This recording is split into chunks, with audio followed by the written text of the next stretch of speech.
السلام عليكم ورحمة الله وبركاته. اللهم صل وسلم وبارك على سيدنا محمد وعلى آله وصحبه أجمعين. ازيكم يا حبايبي، عاملين ايه؟ يا رب تكونوا بخير.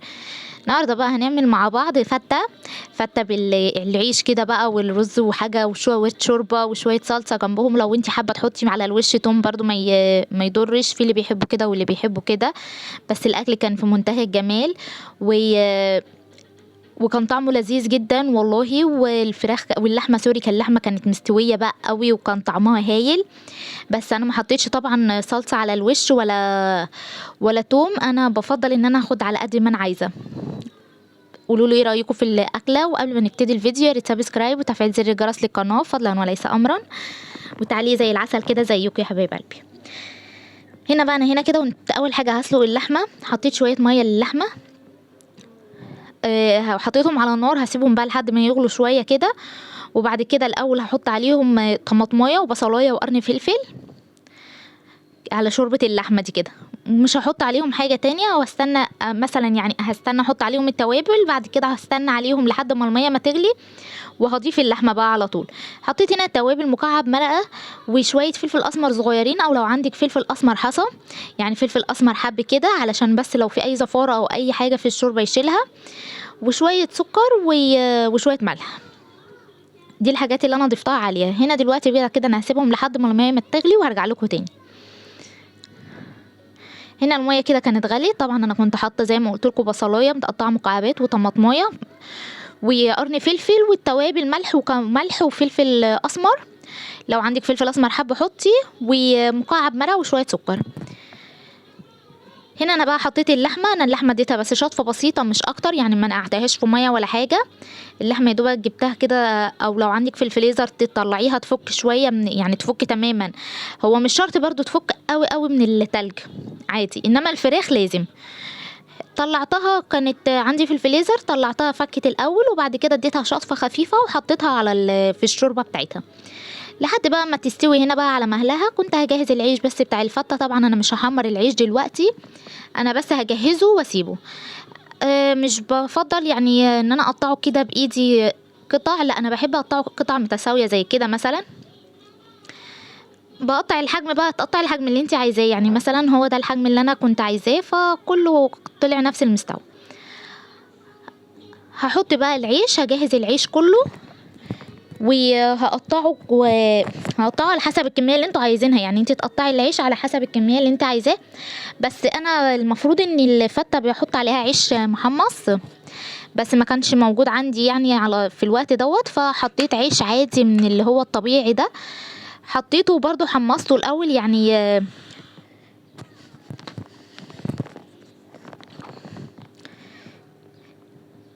هنا كده انا قطعت رغيف وهقطع بقيه الكميه اللي انا عايزاها. اذا كنت عايزه رغيف رغيفين 3 على قد ما انت بتحبيه. يعني في اللي بيحب العيش كتير شويه، وفي اللي بيحب العيش مش ما يكونش يعني يا دوبك بس يكون شويه صغيرين من تحت وخلاص. هقطع بقى الكميه ديت وهرجع لكم تاني.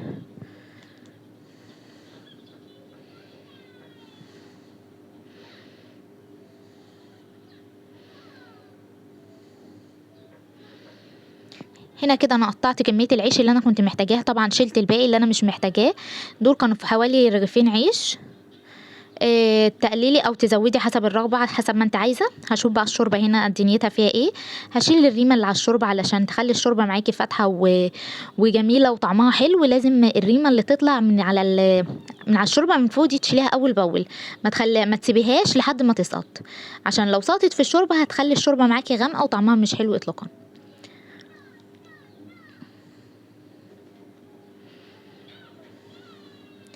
في اول ما بشيل الريم يعني بستنى بقى عليها شويه تاني. مثلا لو جمعت ريمه تاني بشيلها لحد ما اتاكد ان كده الريمه خلاص اتشالت كلها ومفيش اي ريمه تاني موجوده.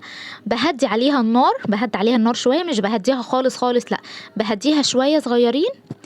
يعني خلي النار مثلا اقل من الوسط بشويه، واغطيها بقى واسيبها كده. الشوربه معاكي تطلع زي ما هي نفس الكميه اللي انت حطاها، واللحمه تطلع معاكي مستويه ودايبه دوب كده. انا غطيتها دهنت بس الغطا زيت علشان ما يبقعش، لان الغطا دوت المونيا فالغطا ما يبقعش.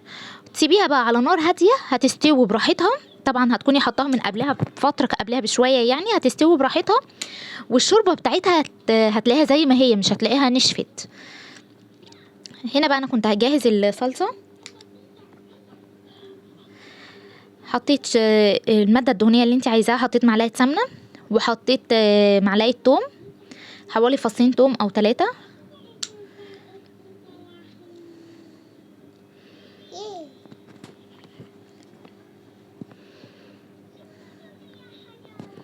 هحمر بقى التوم كويس، وهكون عصرة الطماطم ومجهزاها.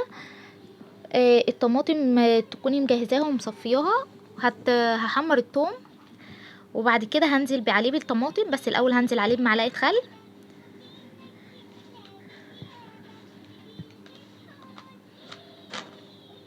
طبعا صلصه الكشري وصلصه صلصه الفته، قولوا معايا معلش سوري، صلصه الفته ده كله بيتعمل بالثوم مش بالبصل. وفي حاجات تانية كتير طبعا في الطبيخ، في حاجات بتتعمل بالثوم وفي حاجات بتتعمل بالبصل. يعني مش اي طبخه فيها تسبيك او فيها تقليه او فيها طماطم الحاجات دي يبقى ان هي بتتعمل بالبصل، لا، في اللي بيتعمل كده وفي اللي بيتعمل كده. هنا التومه كانت عايزاها بس تكون دهبي معايا، دهبي فاتح، بس مش هخليها تغمق. هنزل عليها بمعلقه خل او معلقتين خل، بس انا هنا نزلت بمعلقه خل واحده. هديها بس تشويحه ثانيتين 3 كده بس، وهنزل عليهم بالطماطم على طول.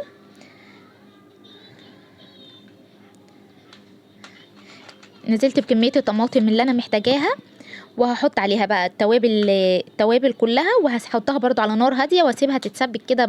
مش عايزه الصلصه بتاعتها تقيله، مش عايزاها زي صلصه المحشي ولا الكلام ده، لا، انا عايزه صلصه كده خفيفه مش تقيله، زي صلصه الكشري كده بالظبط. هحط بقى التوابل بتاعتها، هحط مكعب مرقه وشويه سكر وشويه ملح وشويه فلفل وشويه كمون. الفلفل والكمون حاجه بسيطه خالص، حاجه رمزيه خالص، حاجه ما تذكرش يعني، بس بتديها نكهه حلوه، يعني الطعم بتاعه بيكون حلو. زي ما قلنا مكعب مرقه، شويه سكر، شويه ملح، على حسب طبعا الرغبه. هتحطي مكعب المرقه ممكن الاول لو انتي مش متاكده من الملح بتاعه، تحطي مكعب المرقه وبعد كده تحطي الملح تدريجيا. وحطيت حوالي يمكن ربع معلقه صغيره فلفل وربع معلقه صغيره كمون. هنا بقى انا كنت هعمل الرز كده، انا حاطه اللحمه قربت تستوي، يعني انا بدات في الحاجات التانية بعديها بشويه.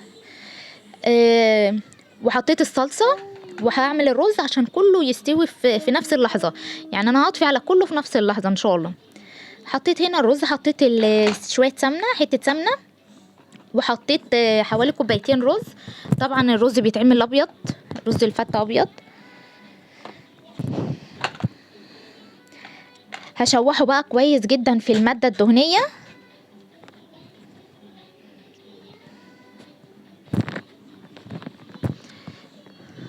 لحد ما اتاكد ان الرز اتشمع كله بالسمنه. عندك بقى سمنه بلدي برضو، ضيفي شويه سمنه بلدي، حته سمنه بلدي.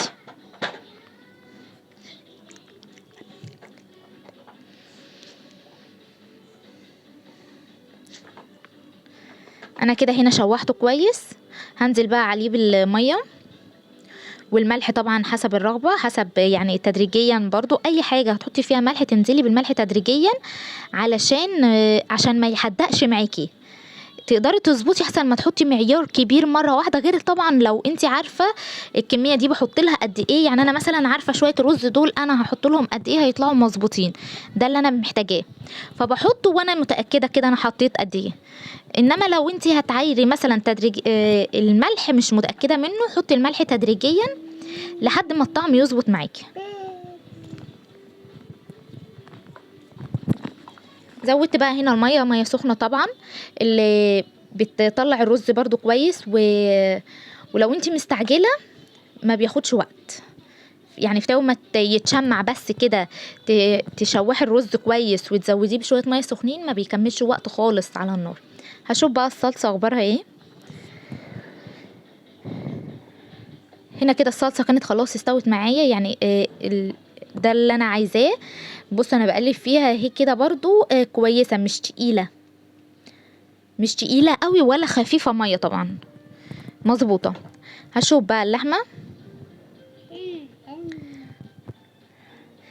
اللحمه برضو هنا كانت خلاص، الشوربه كويسه، الشوربه بص بتاعتها دسمه ازاي وجميله، واستوت، وعلى ده كله على نار هاديه. يعني انا طلعت في الاخر بان هي مستويه يعني كويس جدا. وبصوا يعني بصوا بقطع الحته ما شاء الله بتتقطع على طول كده في ثانيه. والطعم ممتاز، والشوربه فاتحه وما فيهوش اي حاجه، واللحمه مستويه جدا. هحط بقى هنا طبعا الرز خلاص قرب، ناقص له حوالي حاجه بسيطه. والتسبيكه برضو سوري الصلصه خلاص برضو اعتبر طفيت عليها. هشوح العيش، هحمص العيش هنا كويس. انا هنا طبعا لو انت عندك عيش محمص برضو هتعمليه بنفس الطريقه كده، وهضيف عليه شويه شوربه. انا هنا هحمص العيش اللي انا قطعته معاكم في الصينيه اللي انا هغرف فيها، في الصينيه اللي انا هحط فيها بقيه الحاجه. هحمصه كويس جدا وهرجع لكم تاني.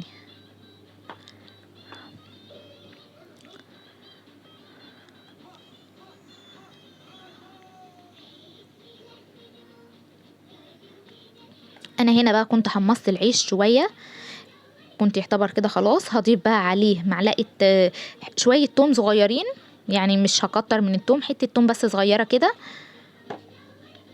بتخلي نهجه كده للعيش، لطعم العيش نفسه بتخلي طعمه حلو. ان انت كل حاجه حطاها انا متبلاها كده التتبيله بتاعتها، يعني حته التوم ديت على العيش بتخلي طعمها، لو انت ما بتحطيهاش جربي كده حطيها هتلاقي طعمها اختلف معاكي كتير. والصلصه اللي انا كنت عاملاها للفته، هضيف معلقه صلصه او معلقتين وهقلبهم برضو على العيش كده. هضيف معلقه صلصه على العيش وهقلبها برضو نفس النظام زي ما انا بقلب كده. انا دلوقتي حطيت التوم وقلبت فيه شويه، وهحط الصلصه وبرضو هقلب فيه تاني شويه مع حوالي معلقه صلصه. دي الصلصه اللي انا كنت عاملاها للفته، الصلصه اللي انا لسه عاملاها معاكم دلوقتي. حطيت منها معلقتين صلصه وقلبتهم، برضو هقلبهم كويس وكده يبقى العيش كويس. هزوده بس شويه شوربه واغطي عليه حوالي 3 دقايق يطرى بس كده شويه. وهحط بقى، هكمل بقى بقيه الحاجه الطبيعيه اللي انا بحطها، اكون الرز طفيت عليه وكل حاجه استوت. هضيف بقى وهقدم الصينيه زي ما هي كده. هحط بقى هنا الشوربه، هحط يعني الشوربه برضو تدريجيا على قد العيش، يعني مش هقولك، مش هقدر ان انا اعايرلك واقولك مغرفة شوربة، وممكن تختلف العيش المقدار بتاعي غير الكمية بتاعتي غير الكمية بتاعت غيري. هحط حوالي مغرفتين شوربة مثلا، بس مش مليانين قوي، يعني زي ما انتوا شايفين كده. مثلا انا حطيت اهو شوية شوربة، هما باينين في القعر من تحت اهو في شوربة، بس انا هغطي عليه دلوقتي وهسيبه بقى يهدى كده شوية، وبعد كده هكشف عليه تاني واحط الرز. كده الرز كان خلاص استوى. شايف الرز سخن ازاي؟ الرز سخن والصلصه سخنه واللحمه سخنه، كان كل حاجه ما شاء الله طفيت عليها على طول في نفس الوقت، فالاكل يتقدم كله سخن. هنا بقى انا حطيت الرز في الصينيه، يعني انا سويت العيش زي ما انتوا شفتوا كده على اخر لقطه. حطيت الرز بقى فوقيه، الرز كله اللي انا عملته، حطيت الرز كل اللي انا عملته وسويت بس الوش بتاعه. في اللحظه دي بقى انت لو عايزه تحطي الصلصه اللي احنا عاملينها ديت من فوق على الوش وتحطي فوقيها اللحمه، او تحطي الصلصه على الوش كده واللحمه في طبق تاني، اوكي مفيش اي مشاكل. ولو انت عايزه بدل الصلصه تحمري شويه توم، حوالي معلقتين توم مثلا في شويه في حته سمنه في طبق عادي وترشيهم على الوش، ترشي التوم على الوش لو انت بتحبيها بتوم من فوق، برضو اوكي مفيش مشكله. انما انا حبيت ان انا ما اعملهاش بتوم بصراحه، قلت كفايه كده التوم من الحاجات اللي موجوده في الاكل توم، فهي يفضل كده. والصلصه على قد ما احنا عايزين، يعني انا مثلا عايزه معلقتين صلصه 3 بدل ما ابوظ الصينيه كلها، اكون على القد. هنا بقى انا كده كنت خلصت الاكل، طلعت برضو شويه شوربه، وهنا الصلصه ما شاء الله فاتحه وجميله والطعم الاكل كان في منتهى الجمال، واللحمه كانت مستويه دايبه دوب، والشوربه بتاعته فضلت زي ما هي ما نشفتش. جربوا الفته بالطريقه دي وقولوا لي ايه رايكم في الفيديو، يا رب يعجبكم ان شاء الله. ويا ريت اللي ما اشتركش في القناه يشترك. وشكرا على التعليقات الايجابيه. السلام عليكم ورحمه الله وبركاته.